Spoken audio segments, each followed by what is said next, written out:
ஏன்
welcome back to Callie's kitchen.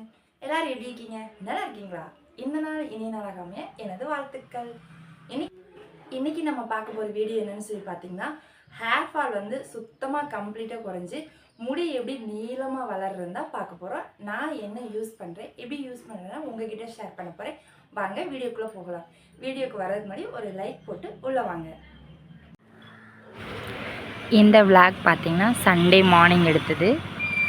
அன்றைக்கி leave தான். காலையில் கொஞ்சம் லேட்டாக தான் எழுந்திரிச்சேன். காலையில் எழுந்திரிச்சு ஒரு விளாக் எடுக்கலான்னு சொல்லிட்டு முடிவு பண்ணிட்டு இன்றைக்கி ஒரு பிளான் பண்ணி தான் எடுக்கணும்னு சொல்லிட்டு காலையில் எடுத்துகிட்டு இருந்தேன். குட்டீஸ் எல்லாருமே சீக்கிரம் எழுந்திரிச்சு வீட்டுக்கு விளையாட வந்துட்டாங்க.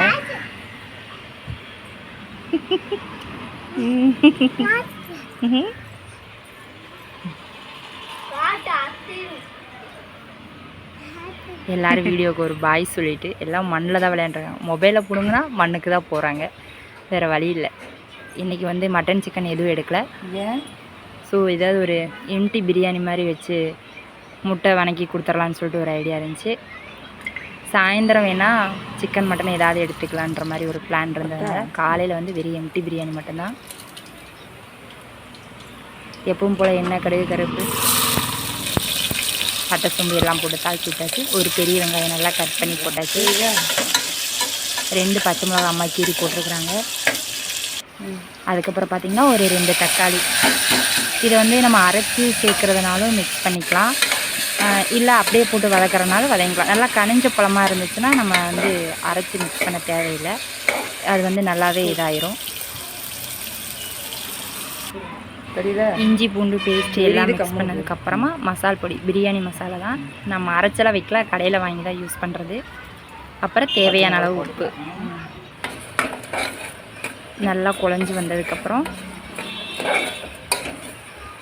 நம்ம எந்த அளவு அரிசி எடுத்துருக்குறோமோ அதில் 2 மடங்கு வந்து நம்ம தண்ணி வந்து மிக்ஸ் பண்ணணும். இப்போ நாங்கள் வந்து ஒரு 1.5 டம்ளர் எடுத்துருக்கோம், அதுக்கு வந்து 3 டம்ளர் தண்ணி இது பண்ணுறோம். ஃபைனலாக வந்து நம்ம ஊற வச்ச அரிசியை வாஷ் பண்ணி நல்லா அதில் போட்டுடணும். கரெக்டாக இருக்குது. இப்போ வந்து உப்பு, காரம் எல்லாம் கரெக்டாக இருக்கான்னு செக் பண்ணிவிட்டு ஃபைனலாக மல்லித்தலை இதெல்லாம் தூவிட்டு அவ்வளோதானே குக்கரை மூடி வச்சிடலாம். நாங்கள் எப்போவுமே 3 விசில் விடுவோம், அப்போ தான் எங்கள் அரிசிக்கு வந்து சாப்பாடு நல்லா வரும். முட்டையை குட்டீஸ்க்கு வந்து அவிச்சு கொடுத்தா தான் சாப்பிட்றாங்க, அதனால் அவங்களுக்கு இப்படியே கொடுத்தாச்சு.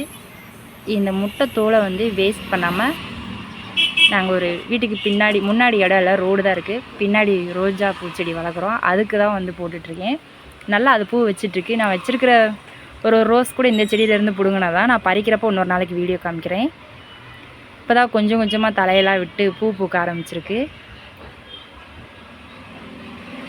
ஒரு சிஸ்டர் சொன்னாங்க, நல்லா தண்ணி மட்டும் ஊற்றுங்க, நிறைய பூக்க ஆரம்பிச்சிடும் அப்படின்றாங்க. அதை ஃபாலோ பண்ணி தான் தண்ணியெல்லாம் ஊற்றிட்டுருக்கோம். இப்போ தான் ஒரு 2-3 மொட்டு விட்டுருக்கு. எங்கள் பாப்பாவுக்கு முடியல, இல்லைன்னா அதில் ஒரு மொட்டு கூட இருக்காது. டெய்லி பூ இல்லைன்னா ஸ்கூல் கிளம்ப மாட்டா. பூ கொஞ்சம் சின்னதாக இருக்குது. எவ்வளோ பூ இருந்தாலும் மல்லிகை பூவே தோக்கடிச்சிடும் ரோஜா பூ. எவ்வளோ பூ இருந்தாலும் ஒரு ரோஸ் செடிக்கு ஈடாகாது. இருந்தாலும் ஒவ்வொரு பூ ஒவ்வொரு ரகம், ஒன்று அடிச்சுக்க முடியாது. சாப்பாடு விட்டு தொட்டுக்க பார்த்திங்கன்னா தயிர் வெங்காயம் தான் வச்சோம். சூப்பராக எல்லோரும் மதிய சாப்பாடு சாப்பிட்டாச்சு. அதுக்கப்புறம் இன்றைக்கி நம்ம மெயினாக பார்க்க போகிறது என்னன்னு சொல்லி பார்த்திங்கன்னா, நம்மளோட முடி உதிர்றது ஃபுல்லாக ஸ்டாப் ஆகி முடி எப்படி நீளமாக வளர்க்குறது. அப்புறம் பார்த்திங்க அப்படின்னா எப்படி சொல்கிறது, நிறைய பேருக்கு வந்து முடி கொட்டுறது அதிகமாக இருக்குது. அதை எப்படி வந்து நான் வந்து குறைக்கிறேன் அப்படின்றதா. இந்த மெத்தட் ஃபாலோ பண்ணிங்க அப்படின்னா முடி இல்லைன்னு சொல்ல முடியாது, நம்மளோட பாடி ஹீட்லாம் கம்ப்ளீட்டாக குறைஞ்சி முடி உதிர்வை கண்ட்ரோல் பண்ணி முடி நல்லா வளர்கிறதுக்கு வந்து ஹெல்ப் பண்ணும். எப்போது நம்ம முடி உதிருது அப்படின்னா நம்ம வந்து உடம்புல வந்து ப்ராப்ளம், அதாவது ஹீட் வந்து அதிகமாகிறதுனால தான் நம்மளோட முடி வந்து கொட்ட ஆரம்பிக்குது. ஃபஸ்ட்டு வந்து இந்த ரெமனியை ஃபாலோ பண்ணுங்கள். நான் வந்து இதான் ஃபாலோ பண்ணுறேன். எனக்கு வந்து ரிசல்ட்டு சூப்பராக இருக்குது. இது ரொம்ப எதுவுமே செலவே கிடையாது. நம்ம வீட்டில் ரெகுலராக யூஸ் பண்ணுற பொருள் தான், அதை வச்சு தான் பண்ணியிருக்கேன். வாங்க பார்க்கலாம்.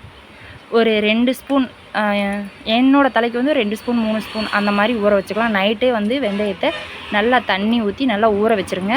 அதுக்கப்புறம் பார்த்திங்கன்னா ஒரு 2 செம்பருத்தி பூ தான், அதுவும் குட்டி பூ தான் நான் எடுத்திருக்கேன். 2 செம்பருத்தி பூ, 2 செம்பருத்தி இலை, இதை 3ஐயும் வந்து நல்லா, இந்த செம்பருத்தி பூ செம்பருத்தி இலையெல்லாம் வந்து நம்ம முடியை வந்து வளர்கிறதுக்கு ரொம்ப ஹெல்ப் பண்ணுது. நல்லா கருப்பாக வரும், முடி நல்லா கருகருன்னு வரும். இதை நல்லா வந்து நல்லா பேஸ்ட்டாக அரைச்சிருங்க. அரைச்சி தேய்ச்சோம் அப்படின்னா அந்த திட்டாக குருணையாக இருக்கும் பார்த்திங்களா, அதெல்லாம் தலையில் இருக்காது. நல்லா வாஷ் பண்ணிட்டீங்க அது வந்து சூப்பராக போயிடும். நான் ஃபஸ்ட்டு வந்து என்னோடய முடியை வந்து 2ஆக பிரித்து எடுத்துக்கிறேன். எப்போவுமே நம்ம பேஸ்ட்டை வந்து நல்லா உச்சந்தலை குளிர்ற மாதிரி தான் வந்து நம்ம எப்போவுமே தேய்க்கணும். நான் ஃபஸ்ட்டு வந்து பார்த்திங்கன்னா உச்சந்தலையில் தான் தேய்ப்பேன். நல்லா உச்சந்தலையில் தான் நல்லா தேய்ச்சி விடுங்க. ஒரு குறைஞ்சது ஒரு 1 மணி நேரமாவது வச்சுருங்க. 1 மணி நேரம், ஒரு 1.5 மணி நேரம், 2 மணி நேரம் கூட வச்சுருங்க. எனக்கு டைம் இல்லாதனால நான் வந்து அரை மணி நேரம் தான் வச்சுருக்கேன். ஹேர்லாம் பார்த்திங்கன்னு வச்சுக்கோங்க அவ்வளோ சாஃப்டாக இருக்கும். கண்டிஷ்னரில் எதுவுமே யூஸ் பண்ணவே தேவையில்ல, அவ்வளோ சாஃப்டாக இருக்கும். இந்த பெண்களோட கூந்தலுக்கு வந்து இயற்கையாகவே மனம் இருக்குதுன்னு சொல்லியிருக்காங்கள்ல, அது கேள்விப்பட்டிருக்கீங்களா? இந்த வெந்தயத்தை தேய்ச்சி குளித்து பாருங்கள், உங்களோட கூந்தல் எவ்வளோ வாசமாக இருக்குன்னு. நான் உண்மையிலே அதை உணர்ந்திருக்கேன். சூப்பராக இருக்குது. இது வந்து வாரத்தில் 2 நாள் பண்ணலாம். ஏன்னா எனக்கு வாரத்தில் 1 நாள் தான் நான் பண்ணுவேன். நான் ஒவ்வொரு வாரமும் ஒவ்வொரு பேக் போடுறதுனால வாரத்தில் 1 நாள் அரை மணி நேரம் வச்சுட்டு அதுக்கப்புறம் குளிச்சுட்டு வந்துட்டேன். என்னோடய ஹேர் பாருங்கள் எப்படி சூப்பராக இருக்கும். உங்களோட ஹேரு ஃபஸ்ட்டு எனக்கு நீளமாக இருந்துச்சு, இப்போ அடர்த்தி இல்லை, எனக்கு அடர்த்தி வேணும், இல்லை எனக்கு முடிய வேணாம், இருக்கிற முடியாது கொட்டாமல் இருக்கணும் அப்படின்றவங்க வந்து இந்த வெந்தயத்தை வந்து யூஸ் பண்ணுங்கள். செம்மையான ரிசல்ட் இருக்குது. அதுக்கப்புறம் இந்த மிதமான வெயிலில் காய வச்சுக்கலாம். ரொம்ப இது பண்ணாதீங்க. நான் வந்து கொஞ்சம் நேரம் ஃபேன்லேயும் காய வச்சுக்குவேன், கொஞ்சம் நேரம் வெயிலையும் காய வச்சுக்குவேன். காலையில் வீட்டுக்குள்ளே போனால் ஃபேனில் காய வச்சுக்குவேன், வெளியில் வந்து இந்த மிதமான வெயிலில் காய வச்சுக்குவேன். இந்த இது தேய்க்கிறதுனால உங்களுக்கு தலையில் அரிப்போ வேறு எந்த ஒரு இது இருக்காது. தலை பார்த்திங்கன்னா அப்படியே க்ளீனாக இருக்கும். நீங்கள் வேணால் ஒரு தடவை ட்ரை பண்ணி பாருங்கள். எதையுமே ட்ரை பண்ணிங்கன்னா 1 நாள் 2 நாள் உங்களுக்கு ரிசல்ட் கிடைக்காது. குறைஞ்சது ஒரு 3 மாதமாவது நீங்கள் ட்ரை பண்ணணும், அப்போ தான் அதுக்கான ரிசல்ட் கிடைக்கும். நான் இந்த மாதிரி தான் ஃபாலோ பண்ணுறேன். இந்த மாதிரி நீங்களும் ஃபாலோ பண்ணி பாருங்கள். உங்களோட கூந்தல் என்ன மாதிரியே சூப்பராக இருக்கும். சூப்பராக நீளமான அடர்த்தியான கூந்தல் கிடைக்கும்.